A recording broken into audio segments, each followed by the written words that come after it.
What happens when belief turns into argument? When the heart obeys with words but not with true faith? Imagine this: a people guided out of bondage, blessed with miracles at every turn. They were given everything: food from heaven, water from a stone. They witnessed the sea part for them and close upon their enemy. Yet when faced with a divine command, they questioned. Their faith wavered, and their hearts hesitated. And Allah said, "Slaughter a cow." A simple command, yet it sparked a firestorm of doubt. The story of the cow from Surah Al-Baqarah is not just an ancient tale. It's a mirror, reflecting the deepest chambers of the human soul. It's a story that asks us, when Allah commands, do we obey, or do we start asking questions? What was so shocking about this command? It was its simplicity. After a man was found murdered and the killer was unknown, Allah provided the means to reveal the truth. But instead of gratitude and immediate obedience, the children of Israel responded with suspicion. "Do you make fun of us, O Moses?" they asked. Can you feel the audacity in that question? Accusing a prophet of God of jesting when conveying a divine revelation. Moses, patient and firm, replied, "I seek refuge in Allah from being among the ignorant." He wasn't toying with them. He was delivering a command from the Lord of the worlds. But their hearts, hardened by years of rebellion and materialism, couldn't accept it. They were looking for loopholes, for ways to complicate what was simple. Instead of obeying, they began to bargain. They started a cycle of incessant questioning, a negotiation with the divine will. "Call upon your Lord for us to make clear what she is to be," they demanded. It wasn't a question of genuine inquiry. It was a challenge, a delay tactic. They wanted specifics, not because they sought clarity for obedience, but because they hoped the command would become impossible to fulfill. Moses replied, quoting the divine response. He says, "It is a cow which is neither old nor young, but of an age in between." The instruction was still broad, still easy. They could have chosen any cow that fit this general description. But did they obey? No. Their disease of doubt had taken root. They came back again. "Call upon your Lord for us to make clear what her color is." Notice the pattern? With every answer, they returned with another question. This wasn't a search for knowledge. It was a manifestation of a reluctant heart. The response came. He says, "It is a yellow cow, bright in color, pleasing to the beholders." Now things were getting specific. A yellow cow, bright and beautiful. The search just became harder. Had they obeyed at the first command, any cow would have sufficed. But their hesitation, their constant questioning, was making the task progressively more difficult for themselves. Allah was teaching them and us a profound lesson. The more you question a clear command, the heavier the burden becomes. Even then, their hearts were not satisfied.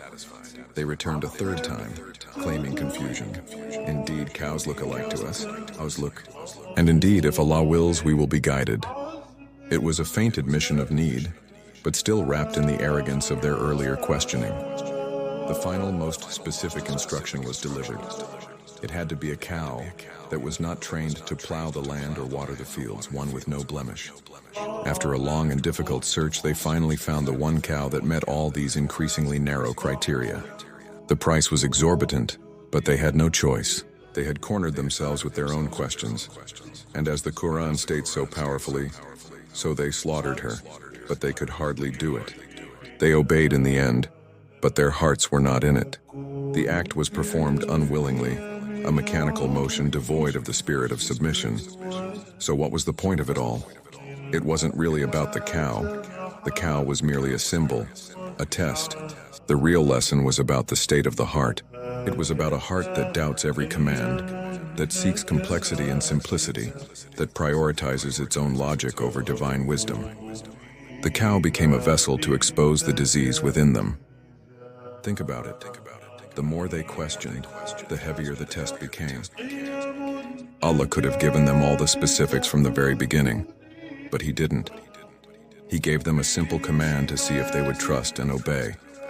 Their reluctance revealed a spiritual sickness. Every time you delay obedience, your heart gets used to hesitation. Doubt becomes a habit. Submission feels like a burden. This is the core of the matter. Faith is not about understanding the wisdom behind every single command before you act. Of course, seeking knowledge is encouraged in Islam, but not as a prerequisite for obedience. True faith is about trusting the one who knows everything. It's about hearing the command and saying, Samina wa atana, we hear and we obey. It's the trust that a loving creator would only command what is good for his creation, even if our limited minds cannot immediately grasp the reason. The story of the cow is a divine commentary on the danger of a faith that is conditional upon our own understanding. Now let's bring the mirror closer. Do you see it now? It's easy to look back at the children of Israel and judge their constant questioning. We read this story and think, how could they have been so argumentative? But are we so different? They argued about a cow. But we argue with Allah's commands every single day. When the call to prayer is made and we hit the snooze button, telling ourselves, just 5 more minutes, aren't we questioning the wisdom of its timing?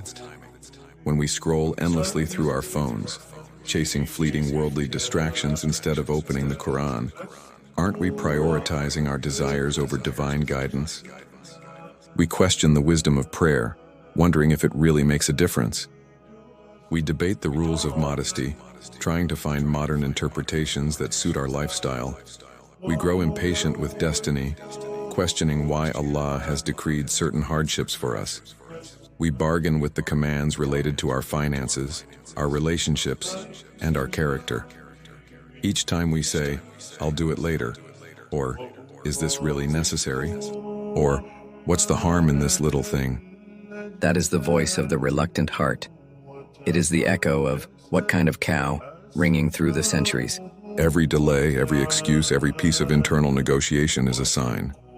It's a sign that the cow, the symbol of defiant questioning, still lives in our hearts. We haven't slaughtered it yet. We are holding on to our own logic, our own desires, our own sense of control, when true peace lies in letting go and trusting Allah's plan. This story wasn't just about them. It was never just about them. It's about us. The Qur'an repeats these stories not for historical entertainment, but so we can see ourselves in their reflection. It's a diagnostic tool for the soul. It's for the believers who find themselves questioning before obeying, hesitating before submitting. Look into that mirror. Are you holding on to a cow in your own life? A command from Allah that you keep delaying, debating, or ignoring? Perhaps it's waking up for Fajr, or giving in charity, or forgiving someone who wronged you, or letting go of a habit you know displeases Him. The Qur'an holds the light, and its pages turn to illuminate the dark corners of our own hearts. It invites us to a moment of honest self-reflection, to close our eyes and whisper, Astaghfirullah, I seek forgiveness from Allah. Because faith truly begins where the questions end, not questions of sincere learning, but questions of defiant reluctance. And peace, the deep, unshakable peace that every soul craves, begins when our hearts finally, willingly, and lovingly submit. Thank you for joining us on this journey through the Cinematic Qur'an series. If this reflection touched your heart, please like, share, and subscribe for more content that brings the eternal wisdom of the Qur'an to life. May Allah help us all to slaughter the cows of doubt within our hearts.